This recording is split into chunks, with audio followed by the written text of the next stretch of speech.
Hi everyone, and welcome back to my channel. My name is Aurelia and you have landed at Style and Lipstick. Welcome. I really appreciate you dropping by. Today's video is going to be in collaboration with my friend Jody from Personal Beauty Lab. Today we decided to do something a little bit different from your normal collab. We wanted to do something that was more along the lines of a wish list, an anti-haul, and a recommendation for each other. And so that is what we've decided to do. I think it's very interesting to talk about the things that you've enjoyed, the things that you don't think that you would normally buy, and the things that you would definitely encourage a friend to go out and buy. About Jody and her channel, she is absolutely lovely. I love watching her channel. I love watching all of the cool content that she puts out. She approaches things very differently, in the sense of, her goal is to inform and to instruct, and she is a teacher, I think, by trade, and but she's here on YouTube as well, and I think that her channel is extremely fun to watch. It's very useful information. She's recently started a series of it's kind of like she swatches popular eyeshadow palettes, and she tells you everything that she's using in her swatches.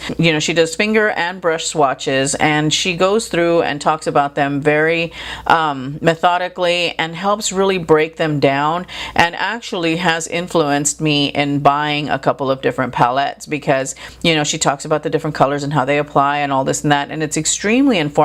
It really does help you to make an educated decision on whether or not you want a particular palette. So love that series, but her entire video, all the content that she puts out, thoroughly enjoy, and I love the fact that she is not afraid to play with color on her eyes. She is fearless where that is concerned, and I have to applaud her for that. So go and check her out. I will have her linked down below, and I might also have her linked up here. Let's go ahead and get started with today's video. It's a 3-item wish list, a 5-item anti-haul, and 1 recommendation.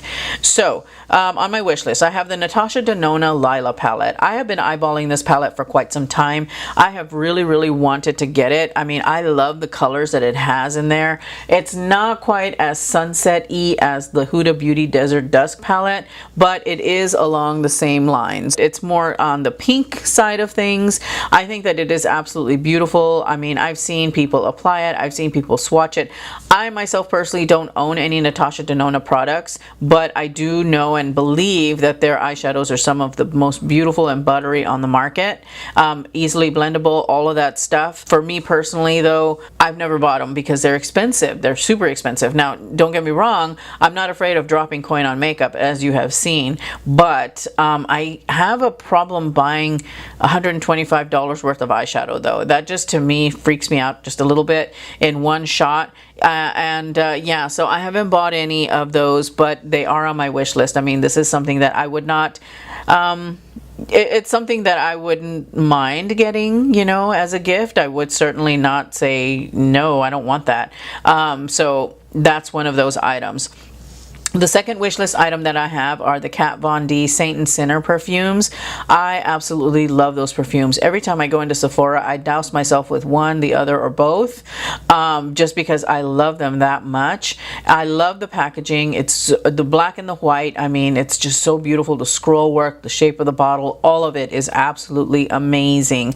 The smell of both of the perfumes is so beautiful. I don't do very well describing scents, but I think that the Saint perfume has got kind of like citrusy, maybe lightweight citrus and floral, whereas the Sinner palette is a little bit muskier, a little bit deeper, but when you put the two together, that's when the magic happens for me. I love both of the perfumes alone, but together they are amazing. The next thing that I have on my wish list are the Pat McGrath Labs Subliminal palette, just the Subliminal palette, not all of them. And the reason that I've picked this one, and it is such a huge departure from what I normally buy, like massive. I mean, it is the polar opposite of what I normally buy for myself. But this palette one reminds me of my Siamese cat Coco, which you've seen her on Instagram if you follow me there.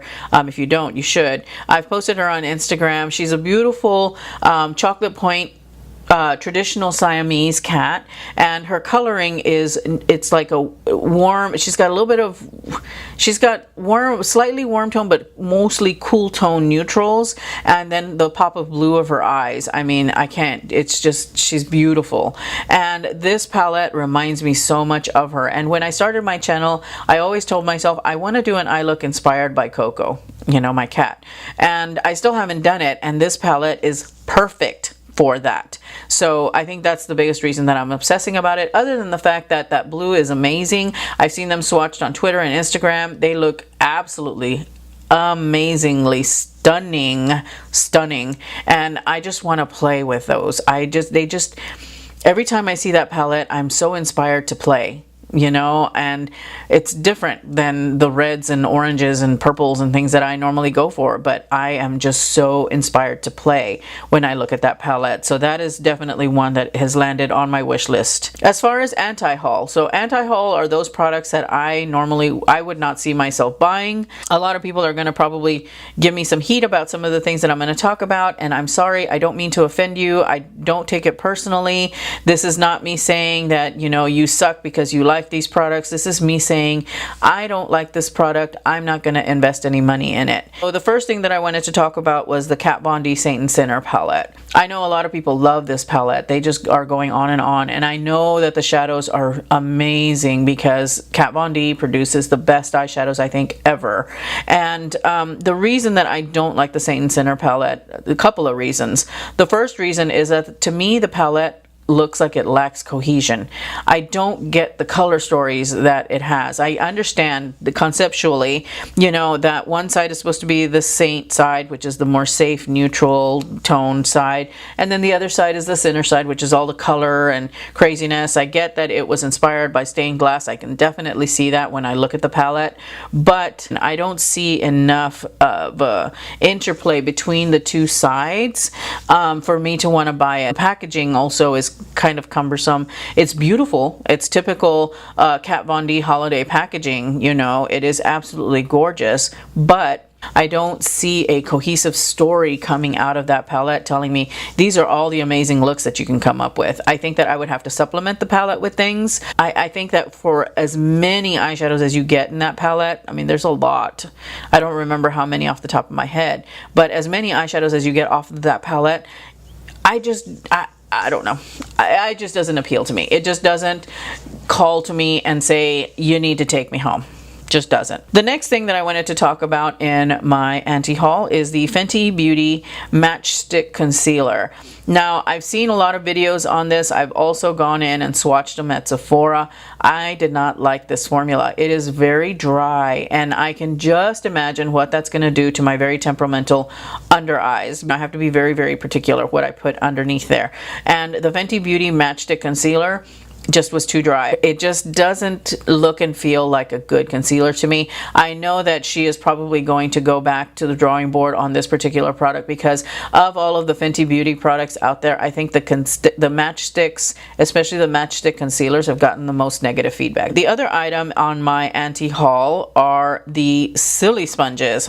I don't understand what silly sponges are supposed to be or do. I get it that they're not supposed to absorb the makeup. They're supposed to kind of make the most of your makeup, all of this and that, but honestly, why don't you just use a brush?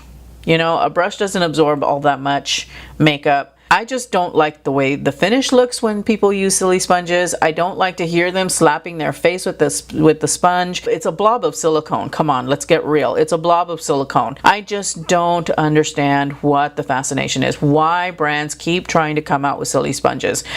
I call it a silly sponge, but it's a silicone makeup application tool. That's the only way I can describe it. Smashbox even put one out. Why Smashbox? I don't understand. Why would you waste product money on that? It's not that popular. It's not that cool. You know, it doesn't make makeup look great. At least more often than not, it doesn't make the makeup look great. You know, when I've seen people using these. I myself have not tried one because I'm not going to spend my money on a chicken cutlet to slap makeup on my face. I'm just not going to do it. The next anti-haul product that I have are the ColourPop My Little Pony collection. I just don't understand what the fascination is with these nostalgia cartoon palettes. Maybe it's because I'm older. Maybe that's what it is, but I don't want to dip into colors that would make me feel like a little kid. My goal is not to feel like a child. I mean, I want to be youthful. Don't get me wrong. I want to feel young. I want to look young. You know, I want to stay young forever, but that doesn't mean I want to stay a child forever. I want to be a sophisticated woman, not a nostalgic kid wannabe. I don't understand. I don't understand the fascination, the packaging, all the oohing and eyeing over it, you know, all of that stuff. I guess probably because I outgrew it many years ago. I think I probably outgrew it even when I was a kid. I just don't get what the fascination is with this collection. The colors are just really pastel-y and washed out and pale, and maybe it has something to do with the fact that Pantone picked 3 pastel colors last year as their color of the year. How you can have 3 pastels as one color of the year is beyond me, but hey, I'm not Pantone. And maybe that's why things are veering in that direction. I don't know. It just puzzles me to no end why brands do that, you know, and why people buy them and why people go apeshit over them. I just don't get it. I don't get it. The next thing that I have on my anti-haul is the Laura Lee eyeshadow palette. Don't get me wrong.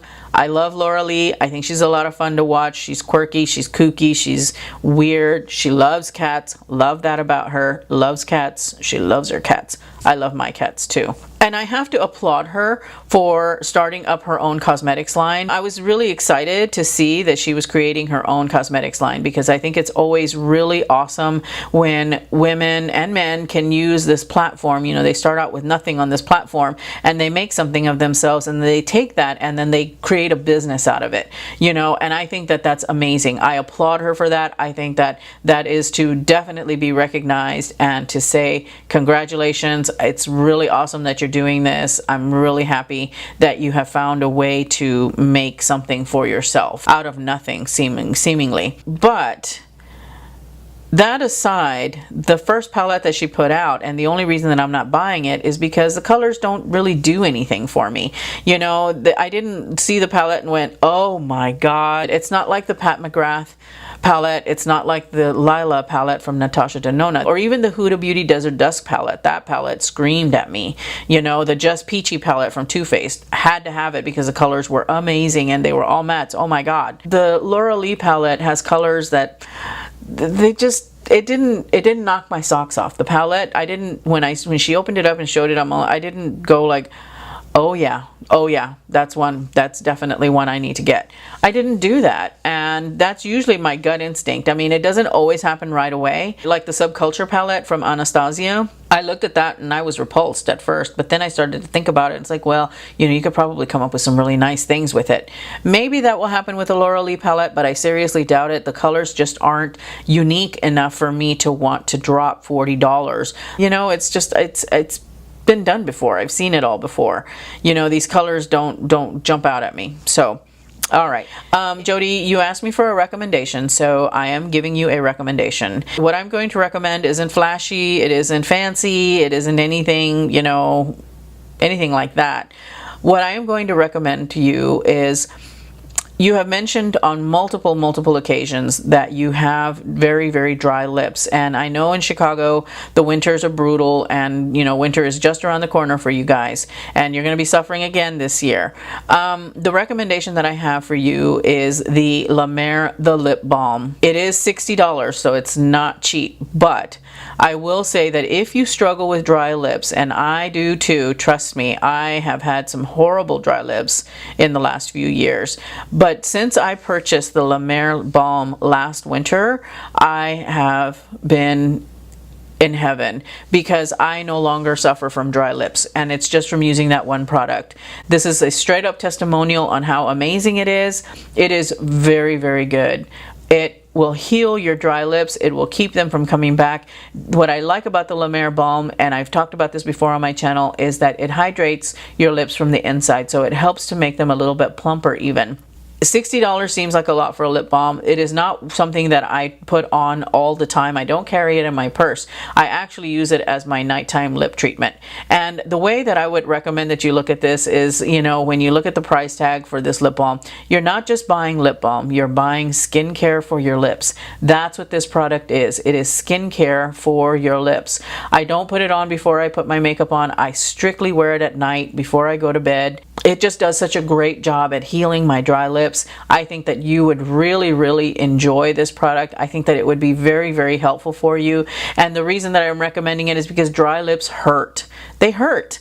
You know, you sleep at night, they crack. You know, you're talking, they crack. You can't wear lipstick. You can't even wear lip gloss. Sometimes it gets so bad. I've had it that bad in the past. This lip balm is amazing at healing lips, at healing dry lips. I've not had a problem since buying it, and I do use it every night, and I still have it. So I've had it for a year, and I have been using it pretty consistently, except during the summer. I didn't wear it a lot during the summer because my lips don't get dry during the summer. My lips are dry mostly in the winter. Here in the Pacific Northwest, that equates to about 8 to 9 months out of the year, and I just love it. I recommend it to anybody and everybody, and Jody, I recommend it to you. I think that you would truly, truly appreciate and enjoy this product, especially because you would no longer have dry lips. That is all I have for you guys today. Again, don't forget to check out Jody's channel. I'll have it linked down below. Subscribe to her channel. She's amazing. She's lovely. She's beautiful. She's smart. I think that you really, really will enjoy watching her content. Also, for me, don't forget to hit the subscribe button. By the way, if you're coming to me from Jody's channel, thank you very much. I really appreciate you stopping by. I hope that you decide to subscribe and hang out. And yeah, so that is all I have for you guys. Thank you again so much for watching. Thank you for visiting if you are new, and I will see you in my next video. Bye.